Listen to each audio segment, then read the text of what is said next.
What's good, everybody? Happy Friday. Welcome to the latest episode of Mystery Unsolved. I am, of course, your host.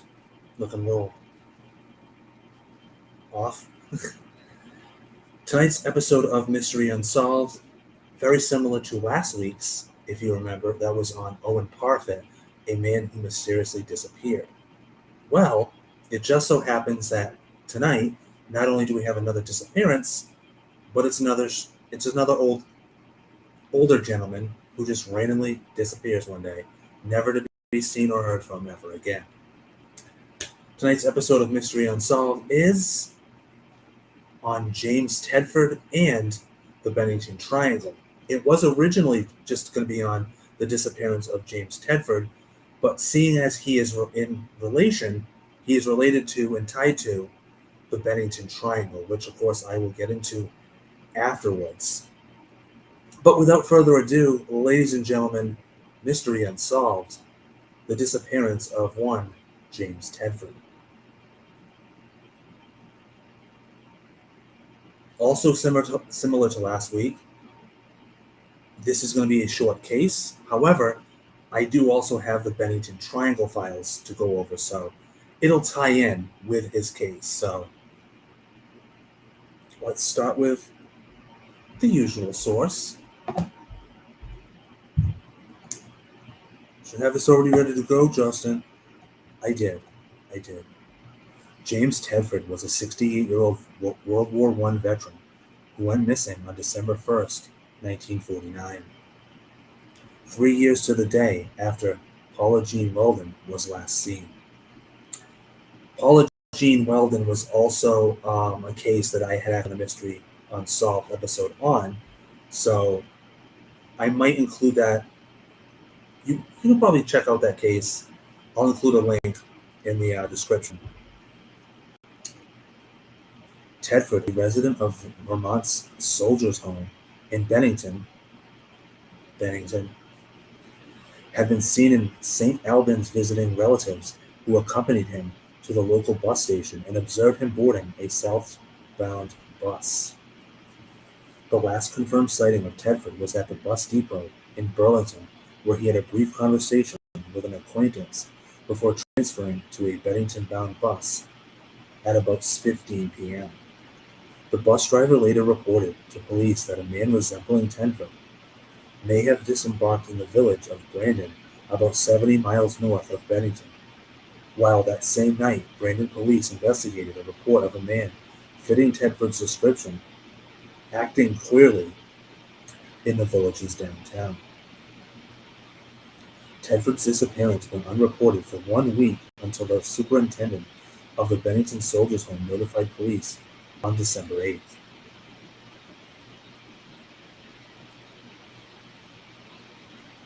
Newspaper reports indicated that Tedford was mentally ill at the time of his disappearance, and his family stated that he was despondent about returning to Bennington. Author Tony Jinks discusses Tedford's disappearance, saying that the popular conception is that he vanished into thin air while on the bus. But like many missing person stories, there's a gap between when he was last seen and when he was last reported missing a week or so later. Regarding Tedford's disappearance, there is enough evidence to suggest that he did not dematerialize, even though no trace of him has ever been found. Or was ever found. Okay. Short description, but just enough to leave us scratching our heads and saying, what the hell?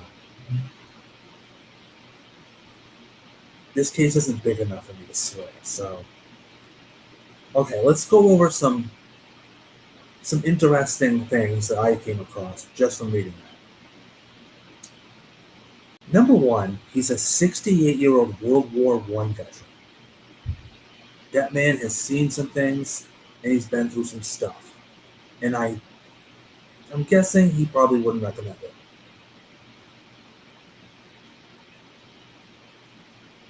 So he's at a Vermont Soldiers' Home, which, let me just click on that. Okay. It is a nursing home for soldiers. That's what I kind of figured, but I would just figured I'd click on it anyway. So he's at a nursing home specifically for retired soldiers.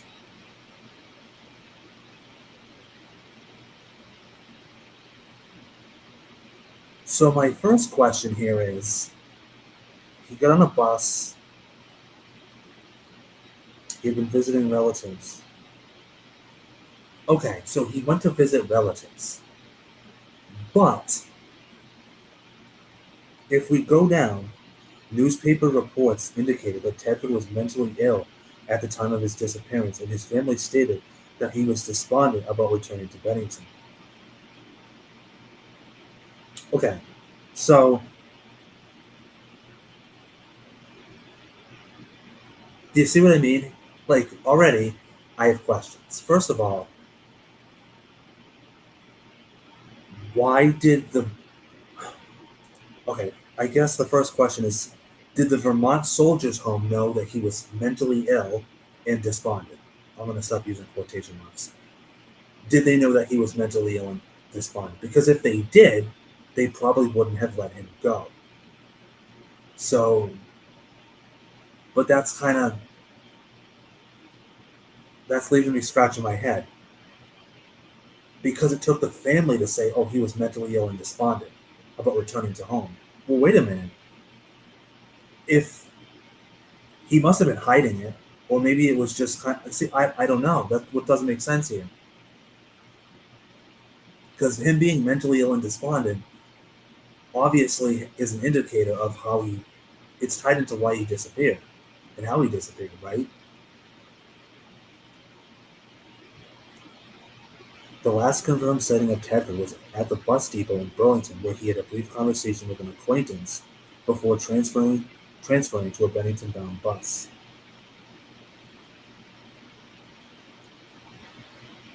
The bus driver later reported to police that a man resembling Tedford may have disembarked in the village of Brandon, about 70 miles north of Bennington, while the same night,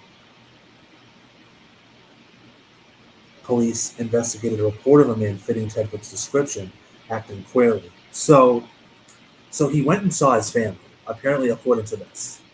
It's when he got the bus on the way back, I think.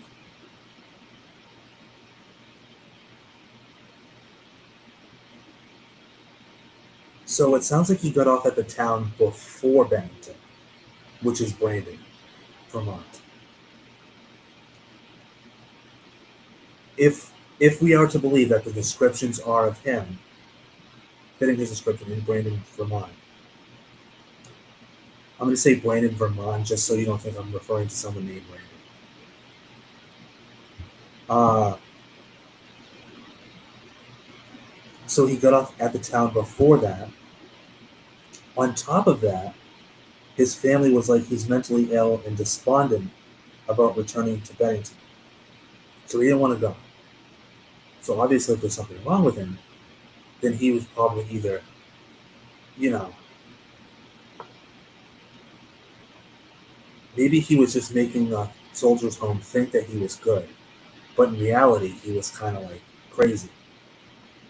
So then he went to see his family, but he could only keep the charade up for so long. His family clearly noticed something wrong, but still allowed him to leave the house, which again is as weird as the soldiers' home allowing him to leave the nursing home, and then he's never seen from ever again by anyone.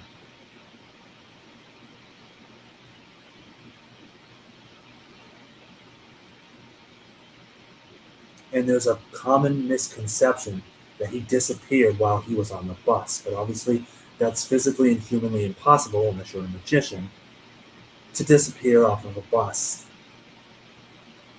Believe me, I ride the bus, I know it's impossible. And he did not dematerialize, even though there's no trace of him was ever found. Okay. Again, a short description, but there's a lot to go on here. But let us go read another article, shall we? To see if they give us anything else. Because that one might be misleading. Or what I like to do is read multiple articles like I usually do. And if more than one article says similar things, then we should probably believe that that was actually something that happened in the case.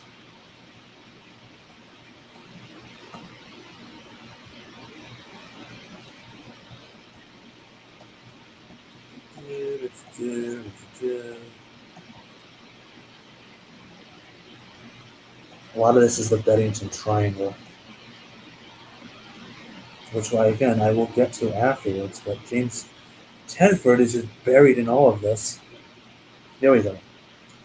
The Bennington Triangle took a break before claiming its next victim, but in December of 1949, exactly 3 years after Weldon's puzzling absence, James E. Tedford, we got his middle initial as E, vanished after boarding a bus. Tedford got on a bus at St. Albans and was seen right up to the last stop before Bennington. However, when the bus reached its destination, Tedford was nowhere to be found. So we can 100% confirm, according to both articles, that he did not reach Bennington on the way back. He's either... Yeah, he got off at the stop before, which is Bennington, Vermont. Most likely. Because if somebody saw him get on the bus, and the bus driver and the police said they saw someone that fit his description, then obviously he didn't disappear off the bus. He got off at the city before Bennington. The tale grows area with the disappearance of young... Hold on.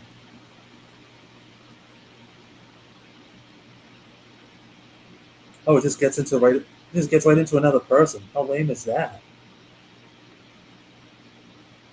Okay.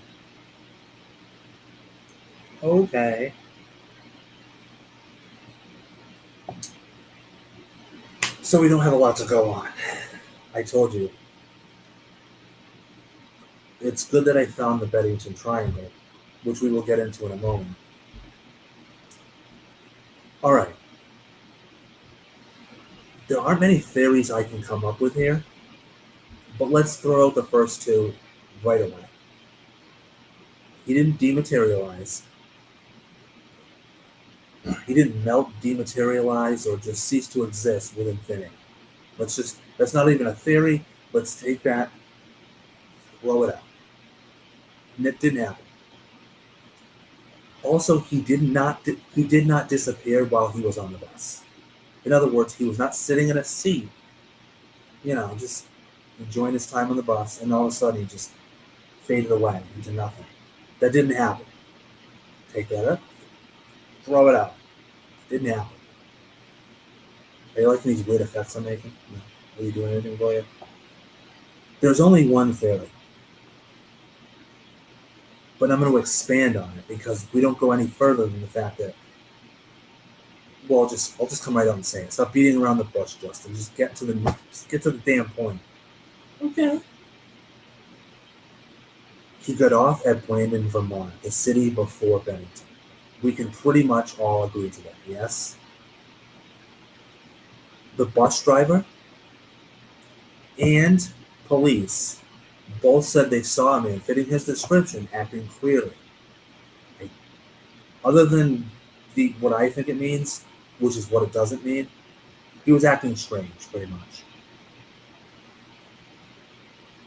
So the question now is, if the police thought he was acting clearly, why didn't they stop him and put him into custody? Did they not? Is this man just a complete manipulator? Able to not only manipulate and fool a soldier's nursing home, his own family, but also police? You see we are missing huge gaps of information here, which make this case very bizarre, because it happened in 1949. So obviously, there's over 75 years worth of information we just don't freaking have. We don't have it. And I know there's more information, because none of this really adds up. So basically, I'm to believe what I think happened is he got off the bus at Bennington, Vermont. The bus driver kind of noticed he's acting a little strange. The police thought he was acting strange but yet didn't think he was acting strange enough to detain him and take him into custody. So they both allowed both the bus driver and the police were like, you know what, this guy's acting a little kooky, but maybe that's how people acted in the 40s in Vermont. I have no idea. But he wasn't mentally ill enough or despondent enough for them to be like, we can't hold him. So he wanders off, perhaps thinking he's in Bennington, and he just wanders off into like, I mean, Vermont's known for their woodlands, yes, but a body was never found. Who says it would be? Maybe he wandered off into the woods, starved, and died. Were there any reports of a serial killer in Vermont in 1949? Probably not. So we can probably rule that out. So what happened to him?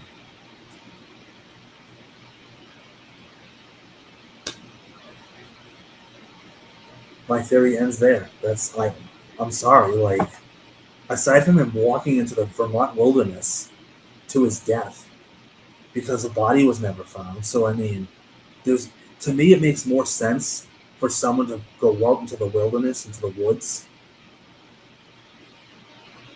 die, and just have their body decompose into the freaking ground than it would be to say like, oh, somebody killed him.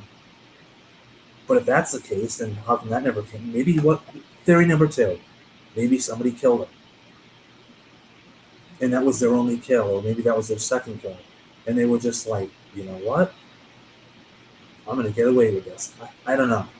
It's very bizarre. So that's my take on the disappearance of James Tedford.